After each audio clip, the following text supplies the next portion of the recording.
Nordvolt pourrait-il être la prochaine entreprise à faire défaut et à engloutir les ressources précieuses des contribuables sans produire les résultats escomptés? C'est une question que nous devons sérieusement considérer. Le Québec, célèbre pour ses ambitions grandioses, voit souvent ses projets économiques se solder par des échecs retentissants, laissant nos concitoyens québécois, voire même canadiens, en subir les conséquences. Le dernier exemple en date est celui du panier bleu, une initiative visant à créer une plateforme similaire à Amazon, mais axée sur les produits locaux. La nomination de la conjointe du ministre de la Santé, Christian Dubé, en tant que vice-présidente du comité d'administration du panier bleu, a suscité de vives controverses parmi nos concitoyens. Cependant, il s'agit ici seulement de la pointe de l'iceberg. Le panier bleu a bénéficié de subventions totalisant 5,5 millions de dollars. Mais ce n'est pas tout. En ce moment, on a pensé un temps minimal de 1 an pour maintenir ce site-là. Je vais vous avouer que l'objectif aussi, c'est de voir s'il y a un mouvement assez puissant au niveau de l'achat local pour justifier la maintenance d'un tel site.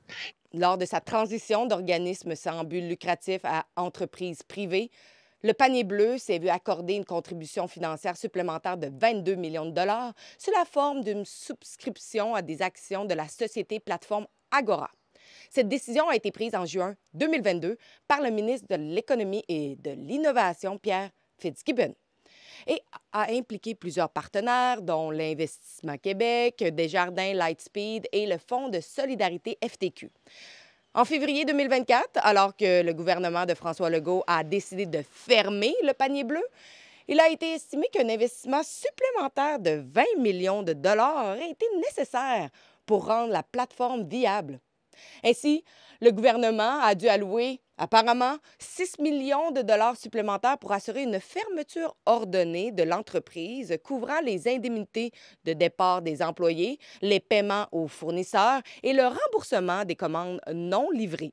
Cette saga n'est malheureusement pas un cas isolé. Nous avons connu des déboires similaires avec l'entreprise biopharmaceutique Medicago qui a bénéficié du gouvernement du Québec une subvention de 7 millions de dollars en mars 2020, à laquelle s'ajoutait un prêt de 50 millions de dollars octroyé en 2015.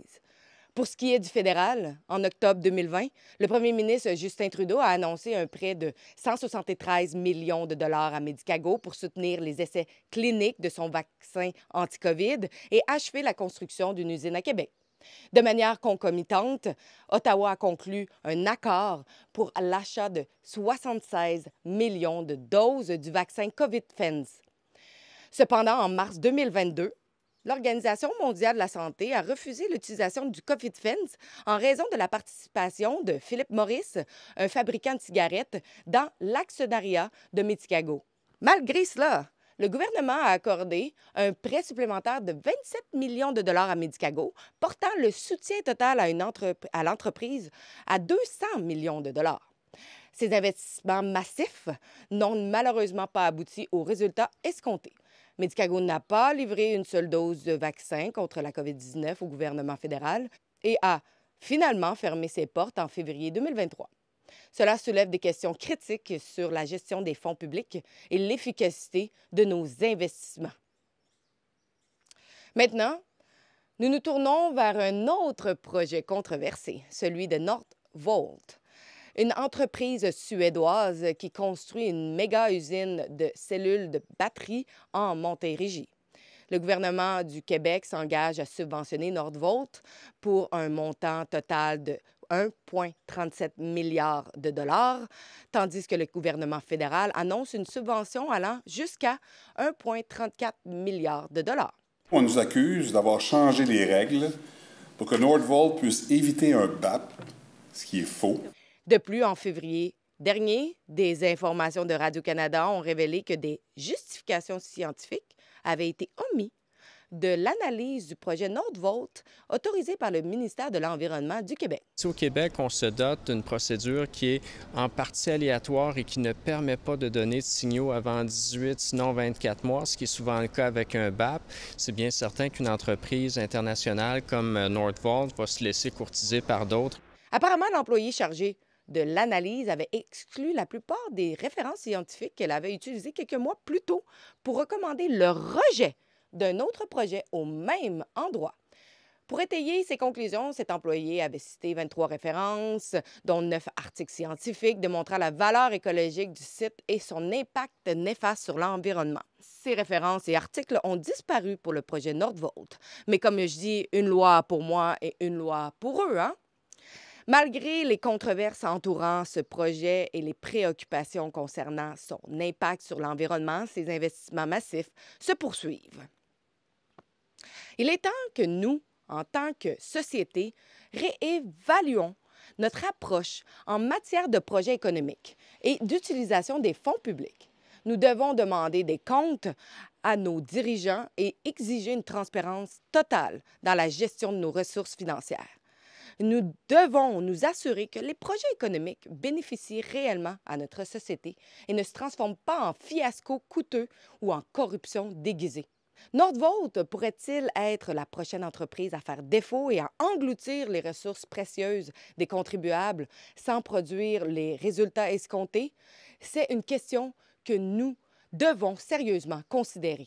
Nous savons qu'apparemment, le gouvernement fédéral aurait conclu un accord pour récupérer 20 soit 40 millions de dollars de l'aide financière accordée à Medicago, une filiale de la compagnie Mitsubishi Medical Corporation, ainsi que le transfert des actifs clés de recherche et développement, de la propriété intellectuelle et de l'équipement de Medicago à Aramis Biotechnology. J'ai envoyé des courriels, en plus de demandes d'accès à l'information, à Mitsubishi Medical Corporation, à Plateforme Agora Inc., qui possédait le panier bleu, ainsi qu'au ministère fédéral et provincial responsable du financement de ces entreprises, pour savoir si l'argent des contribuables serait rapatrié et aussi pour savoir comment l'argent avait été dépensé. Je leur ai accordé 24 heures pour répondre à mes questions. Cela fait maintenant 5 jours et pour le moment, le ministère de l'Économie, de l'Innovation et de l'Énergie au Québec a répondu comme suit. Concernant le panier bleu, l'argent dépensé pour le déploiement du panier bleu par le gouvernement ne sera pas récupéré. Quant à Medicago, les discussions sont en cours. Le gouvernement s'attend à être entièrement remboursé par Mitsubishi. Comme pour toutes les demandes de financement soumises au ministère, le montant et la forme de l'aide financière ont été déterminés suite à une analyse du projet et de son impact sur l'écosystème. Croit-il vraiment qu'ils vont récupérer tout l'argent alors que le gouvernement fédéral n'a obtenu que 20 du prix lors des discussions? Mitsubishi Medical Corporation a donné les mêmes réponses que nous connaissons déjà sur l'accord fédéral et la discussion provinciale en cours. Ils ont également mentionné, depuis février 2023, Medicago procède à un processus de liquidation ordonnée qui est en cours et dans le cadre duquel elle rembourse intégralement tous les montants dus à ses créanciers. Qui sont les créanciers? Parce que le Canada n'a pas obtenu 100% des 300 plus millions de dollars accordés à l'entreprise désormais défunte Medicago. Malheureusement, aucun autre commentaire ne sera fait par l'entreprise. Quant au gouvernement fédéral, aucune réponse n'a été fournie jusqu'à présent. Mais restez à l'écoute pour plus d'informations sur ce sujet. Nous n'avons pas juste envoyé des courriels aux compagnies en question et aux ministères concernés, mais nous avons également fait des accès à l'information. Et c'est grâce à vous que nous pouvons le faire. Donc, je vous invite à aller sur rebellinvestigate.com. Sur ce site web, vous pouvez donner généreusement pour nous aider à continuer à appliquer et à envoyer des accès à l'information parce qu'avec le manque de transparence de nos gouvernements, il est important que nous continuions de le faire. Donc, je répète, rebellinvestigate.com.